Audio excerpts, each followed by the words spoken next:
Hi ನಮಸ್ಕಾರ, ಇದು TV9 ವಿಶೇಷ. ನಾನು ಅವಿನಾಶ್ ಶಿವನ್. ಭಾನುವಾರ ಆಗಿದ್ರು ಕೂಡ ಕರೆಕ್ಟಾಗಿ 8:30ಕ್ಕೆ ಅಲ್ರಾಮ್ ಇಟ್ಕೊಂಡು ಟಾಸ್ ಯಾವಾಗ ಆಗುತ್ತೆ, ಯಾವ ವಿರಾಟ್ ಕೊಹ್ಲಿ ಬರ್ತಾರೆ, ರೋಹಿತ್ ಶರ್ಮಾ ಅಂತ ನಾವೆಲ್ಲರೂ ಕೂಡ ಭಾನುವಾರ ಕಾದಿದ್ದು. ಆದರೆ ನಮ್ಮ ಭಾನುವಾರನೇ ಒಂಥರ ಮೂಡೇ ಹಾಳಾಗೋಯ್ತು ಬೆಳಗ್ಗೆ. ಯಾಕೆ ಅಂತಂದರೆ ರೋಹಿತ್ ಶರ್ಮಾ ಗಳಿಸಿದಂಥ ರನ್, ಅದಾದಮೇಲೆ ವಿರಾಟ್ ಕೊಹ್ಲಿ ಬಂದರು, ಅವರಾದರೂ ಆಡ್ತಾರೆ ಅಂತಂದರೆ ಅವರು ಕೂಡ ಡಕೌಟ್ ಆಗ್ತಾರೆ. 8 ಬಾಲ್ ಆಡಿ 0 ರನ್. ರೋಹಿತ್ ಶರ್ಮಾ 14 ಬಾಲಿಗೆ 8 ರನ್.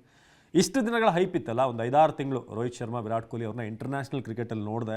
ವಾಪಸ್ ನೋಡಿದಾಗ ಏನೋ ಒಂದು ಖುಷಿ. ಅದು ಕೂಡ ಆಸ್ಟ್ರೇಲಿಯಾದಂಥ ನೆಲದಲ್ಲಿ. ಆಪೋನೆಂಟ್ಗಳು ಅಂತಂದರೆ ಅದು ಆಸ್ಟ್ರೇಲಿಯಾದವರೇ. ಅವ್ರ ಮೇಲೆ ಮ್ಯಾಚ್ ಇದ್ರೇ ಮಜಾ.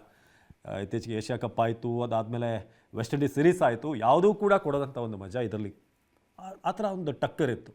ಸೊ ಆದರೆ ಬರ್ತಿದ್ದ ಹಾಗೇ ರೋಹಿತ್ ಶರ್ಮಾ, ಶುಭ್ಮಾನ್ ಗಿಲ್ ಸ್ಟಾರ್ಟ್ ಮಾಡ್ತಾರೆ. ಇನ್ನು ಟಾಸ್ ಗೆದ್ದ ಮೇಲೆ ನಮಗೆ ಬ್ಯಾಟಿಂಗ್ಗೆ ಅವರು ಬಿಟ್ಟರು ಆಸ್ಟ್ರೇಲಿಯಾದವರು.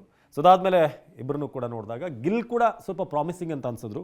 ಬಟ್ ರೋಹಿತ್ ಶರ್ಮಾ ಗೊತ್ತಿಲ್ಲ, ಅದು ಔಟ್ಸೈಡ್ ಎಡ್ಜ್ ಅನ್ನೋದು ಈ ಆಸ್ಟ್ರೇಲಿಯಾ ಸೀರೀಸಲ್ಲಿ ಯಾವತ್ತೂ ಕೂಡ ನಮ್ಮನ್ನು ಕಾಡುತ್ತೆ. ಇವತ್ತು ಕೂಡ ಹಾಗೆ ಆಯಿತು. ರನ್ ಶಾಕ್ ಕ್ಯಾಚ್ ಕೊಟ್ಟು ರೋಹಿತ್ ಶರ್ಮಾ ಔಟ್ ಆಗ್ತಾರೆ. ಅದಾದಮೇಲೆ ವಿರಾಟ್ ಬಂದರು. ವಿರಾಟ್ ಕೂಡ ಆ ಬ್ಯಾಟನ್ನು ಚೇಂಜ್ ಮಾಡಿದಾಗ, ಪ್ರೀವಿಯಸ್ಲಿ ಬಂದಾಗ ಒಂದು ಬ್ಯಾಟನ್ನು ಯೂಸ್ ಮಾಡ್ತಾಯಿದ್ರು, ಮಧ್ಯೆ ಓವರ್ ನಡುವಲ್ಲಿ ಬ್ಯಾಟನ್ನು ಚೇಂಜ್ ಮಾಡ್ತಾರೆ. ಸ್ವಲ್ಪ ಲೈಟ್ ವೆಯ್ಟ್ ಇರುವಂಥ ಬ್ಯಾಟನ್ನು ಯೂಸ್ ಮಾಡ್ತಾಯಿದ್ರು ಅಂತ ಕಾಣಿಸುತ್ತೆ.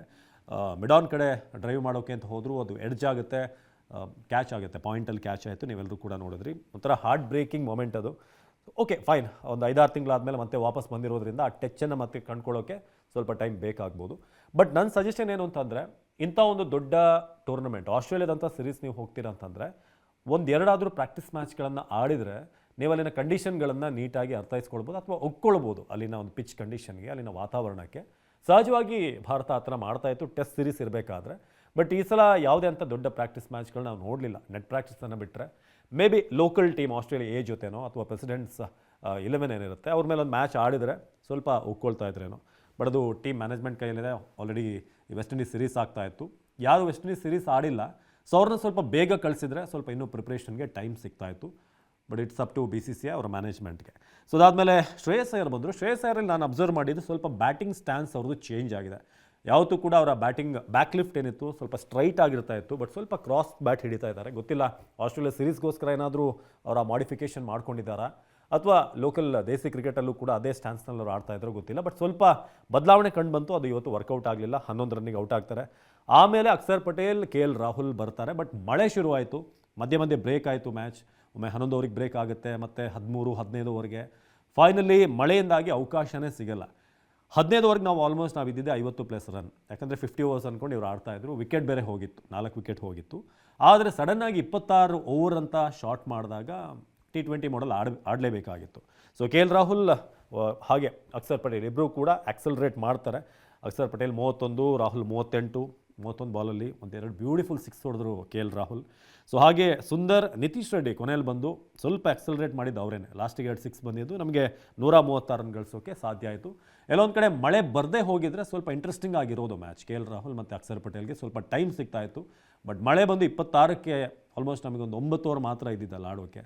ಸೊ ಆಲ್ರೆಡಿ ನಾವು 15+ ಓವರ್ ಆಡಿದ್ರಿಂದ ಸೊ ಅಲ್ಲಿಂದ ಮ್ಯಾಚ್ ಅಂತ ಏನೂ ಮಜಾ ಬರಲಿಲ್ಲ. ಬಟ್ ಸಾಧ್ಯವಾದಷ್ಟು ಪ್ರಯತ್ನ ಪಟ್ಟರು ನಮ್ಮ ಬ್ಯಾಟ್ಸ್ಮನ್ಸ್. ಸೊ ಅದಾದಮೇಲೆನೂ ಕೂಡ ಅವ್ರು ಚೇಸಿಂಗ್ ಬಂದಾಗಲೂ ಕೂಡ ಇಟ್ ವಾಸ್ ವೆರಿ ಈಸಿ. ನಿಮಗೊಂದು ಟಾರ್ಗೆಟಿಗೆ 26 ಓವರಲ್ಲಿ 139 ರನ್ ಹೊಡಿಬೇಕು ಅಂತಿದ್ದಾಗ, 37 ರನ್ ಸಾರಿ, ಆಗ ಈಸಿ ನಿಮ್ಮ ಒಂದು ಐಡಿಯಾ ಇರುತ್ತೆ ಕಣ್ಮುಂದೆ ಈ ಥರ ಆಡ್ಬೋದು ಅಂತ. ಸೊ ಅದಾದಮೇಲೆ ಮಾರ್ಷ್ ಆಡಿದಂಥ ರೀತಿ, ಜೊತೆಗೆ ಮತ್ತೊಬ್ಬ ಪ್ಲೇಯರ್ ಅವ್ರಿಗೆ ಪರವಾಗಿ ಆಡಿರೋದು ಶಾರ್ಟ್ ಆರಂಭ ಮಾಡಿದ್ದು.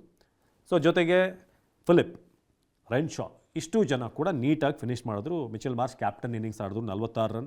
ಹಾಗೆ ಫಿಲಿಪ್ 37, ರನ್ ಶಾ 21. ಮ್ಯಾಚನ್ನ ನೀಟಾಗಿ ಮುಗಿಸಿದ್ರು. ಎಲ್ಲೊಂದು ಕಡೆ ನಾವು ನಿರೀಕ್ಷೆ ಮಾಡಿದ ರೀತಿ ಈ ಫಸ್ಟ್ ODI ಹೋಗಲಿಲ್ಲ.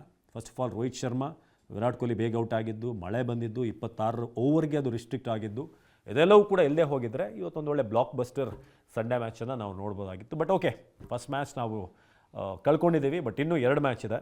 ಶುಭ್ಮಾನ್ ಗಿಲ್ ಆ್ಯಸ್ ಕ್ಯಾಪ್ಟನ್ ಒಂದು ರೆಕಾರ್ಡನ್ನು, ಬೇಡದ ರೆಕಾರ್ಡನ್ನು ಬರೆದಿದ್ದಾರೆ. ಅವರು ಕ್ಯಾಪ್ಟನ್ಸಿ ಮಾಡಿದಂಥ ಫಸ್ಟ್ T20ಯಲ್ಲೂ ಕೂಡ ಇಂಡಿಯಾ ಸೋತಿದೆ. ಅವರು ಟೆಸ್ಟಲ್ಲಿ ಏನು ಕ್ಯಾಪ್ಟನ್ಸಿ ಮಾಡಿದ್ರು ಅದು ಕೂಡ ಸೋತಿದೆ. ಈಗ ಒನ್ ಡೇ, ಫಸ್ಟ್ ಅವರ ಒನ್ ಡೇ ಕ್ಯಾಪ್ಟನ್ಸಿ ಮ್ಯಾಚ್ ಇದು, ಅದು ಕೂಡ ನಾವು ಕಳ್ಕೊಂಡಿದ್ದೀವಿ.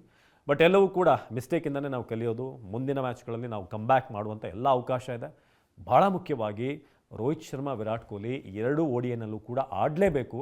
ಇಲ್ಲದೆ ಹೋದರೆ ಖಂಡಿತ ಇದೇ ಒಂದು ನೆಪ ಆಗ್ಬೋದು. ನೋಡಿದ್ರೆ ರೋಹಿತ್ ಶರ್ಮಾ ಮತ್ತು ವಿರಾಟ್ ಕೊಹ್ಲಿ ಟಚ್ಚಲ್ಲಿಲ್ಲ, ಏನೇನೋ ಕಾರಣಗಳನ್ನು ಹೇಳಿ ನಿಧಾನಕ್ಕೆ ಅವ್ರನ್ನ ಟೀಮಿಂದ ತೆಗೆಯೋಕ್ಕೆ ಇಷ್ಟು ರೀಸನ್ ಸಾಕು.